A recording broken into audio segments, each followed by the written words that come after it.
Hey guys, welcome back to another video. If you're new to my channel, hi, my name is Miranda and I teach about anything and everything related to the trucking industry and how to navigate it. So if this is a topic that interests you, feel free to subscribe down below, and I promise I don't always sound like this. Well guys, I took my Tylenol, I took my Advil, I took my Theraflu, I am ready to make a video. And you know what? It's December 9th, so it's time to look at what is going on in the trucking market as of December 2022. But let me tell you, to say that this peak season is underwhelming would be an exaggeration. It's darn ridiculous, but you know what? Let's go ahead and take a look at some numbers. Ready? Let's go! All right, friends, as always, we start this with what is going on with fuel this month. So first, we're going to look at the general picture, and we can see these are all the diesel prices throughout the year. So you can see, again, as a reminder, June was the highest diesel price.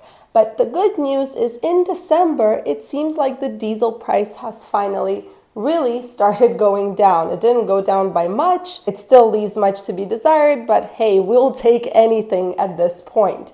Now, just to show you, here is a chart from FreightWave Sonar that shows you the diesel price per gallon. Now I'm going to move this a little bit here, and I want to point something out. You will see there is the blue line and then there's the green line.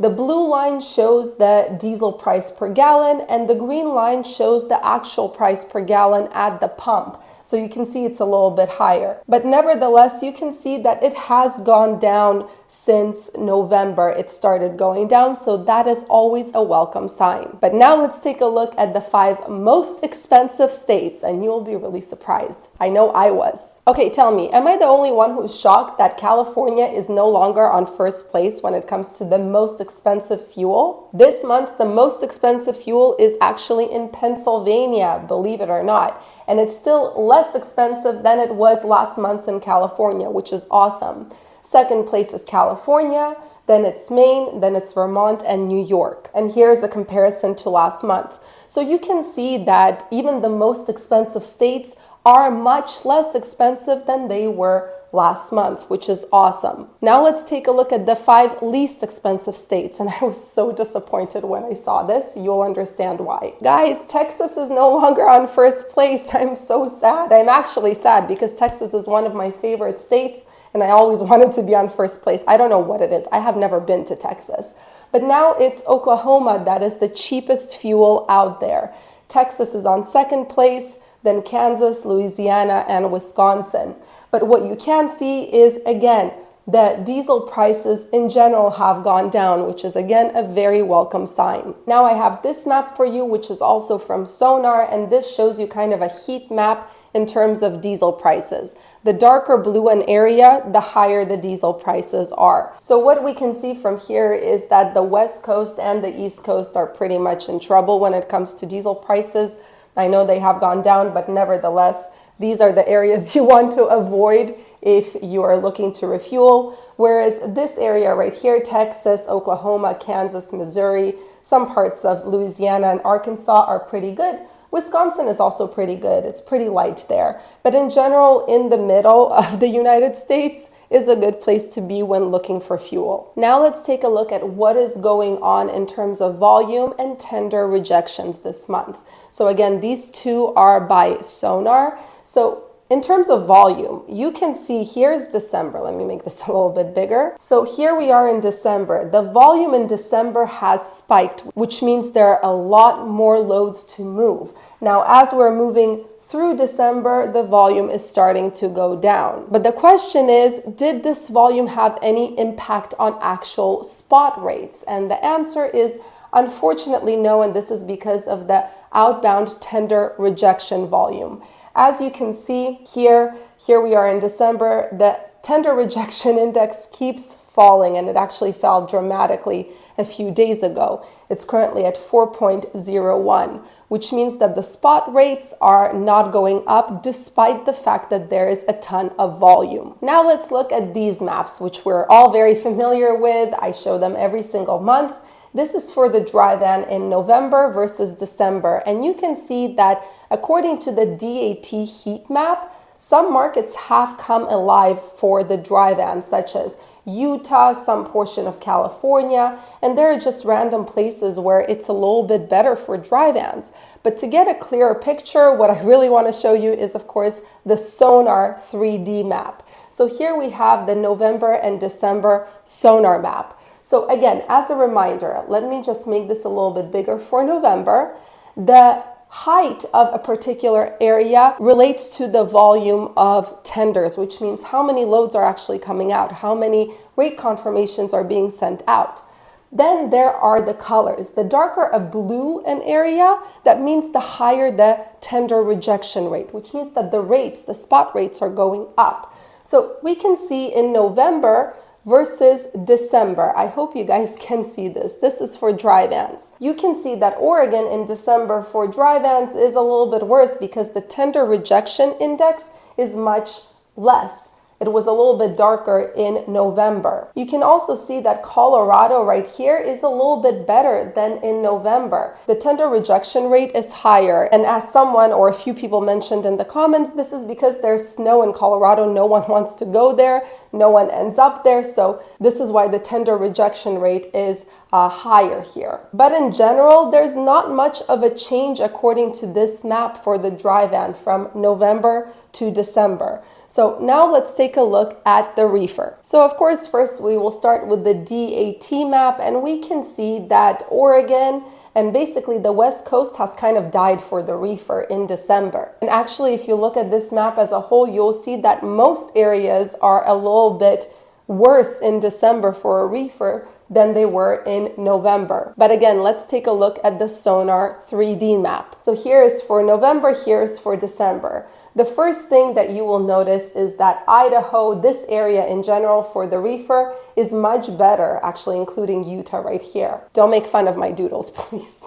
But this area in general for the reefer is much better than it was in December. Not only is there volume, there's also a higher rejection rate. Again, probably because of snow, like some of you guys mentioned. You will also see that the tender rejections here are higher than in November. They're a little bit darker blue, except for Arkansas. Arkansas is actually doing a little bit worse than it was in November. In terms of Pennsylvania, it's a little bit better. The volume is the same in terms of loads, but the rejection rate is higher. Same thing for the Atlanta market. It's not great. I mean, it's not that big of a difference, but it does look like there are more rejections in Atlanta now. Florida is pretty much the same as it was last month. Now let's take a look at flatbed. Unfortunately, I only have the DAT heat map for the flatbed because Sonar has not yet released the possibility of making a 3D map for the flatbed. As soon as they do, I'll share it with you.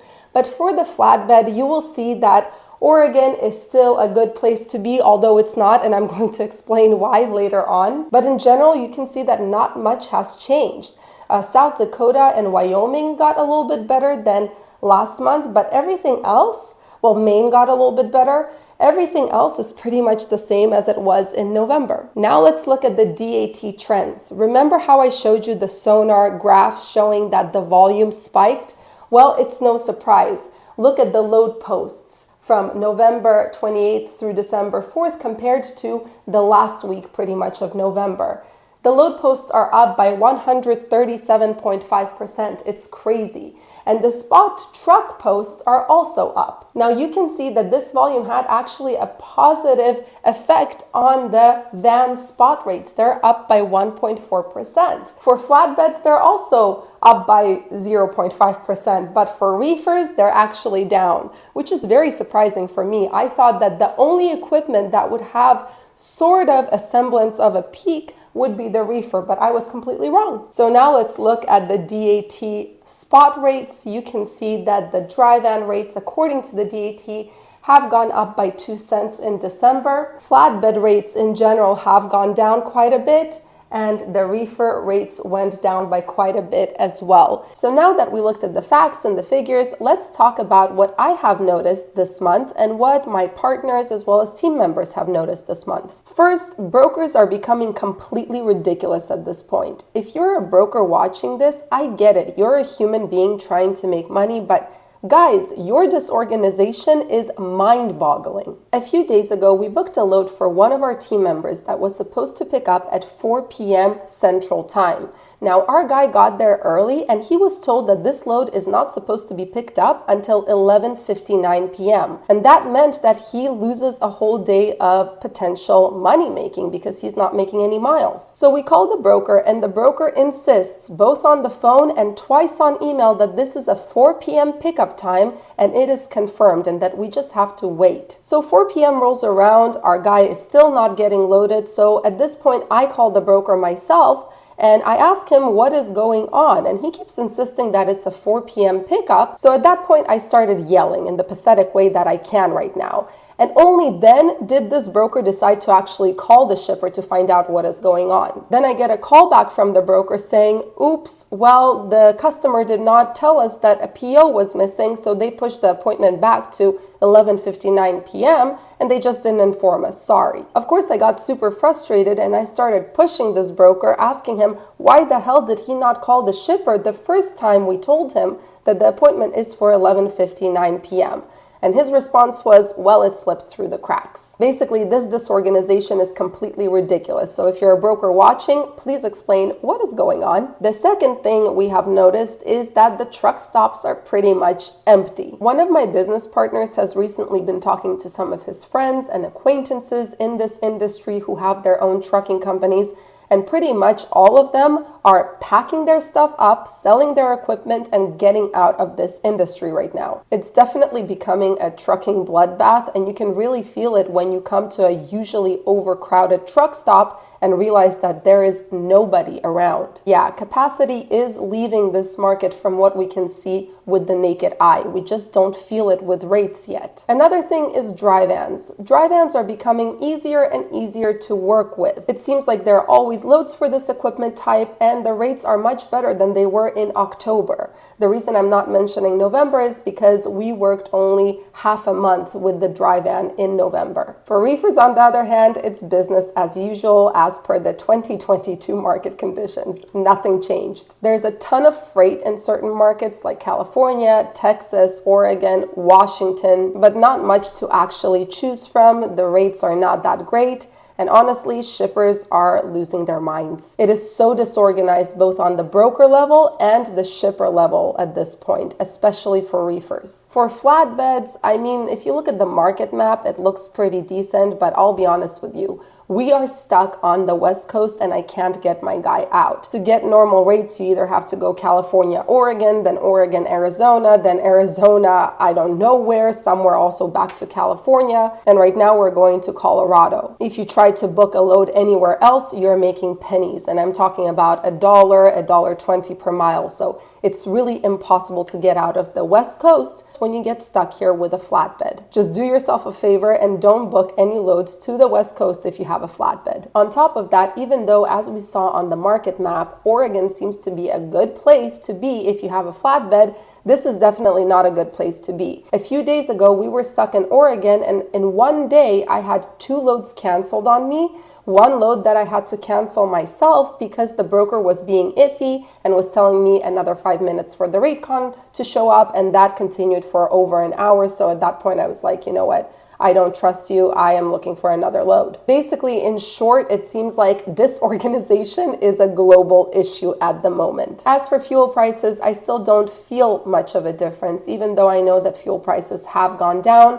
They haven't had much of an impact on our books in terms of expenses. I'm just patiently waiting for the pre-2022 fuel prices to come back. Am I hoping for too much here? Anyway, guys, I hope you enjoyed this video. I hope you learned something new. I do apologize for my voice, but you know what? I'm too stubborn not to make a video, so it is what it is. But something I want you to remember, I know that the market is really crap right now, but what I want you to consider is that you're not alone in this crap market. We're all in the same situation. The market will get better, and the question is only when. I will be releasing a video later on this month with a prediction for 2023. We will look at a ton of statistics from Sonar and from other sources that will help us predict what might happen in 2023 in this industry. So be on the lookout for that. And by the way, if my prediction comes true, I will be quitting this industry and going pro-psychic. It's so much less stressful. Anyway, guys, I'll see you in the next video.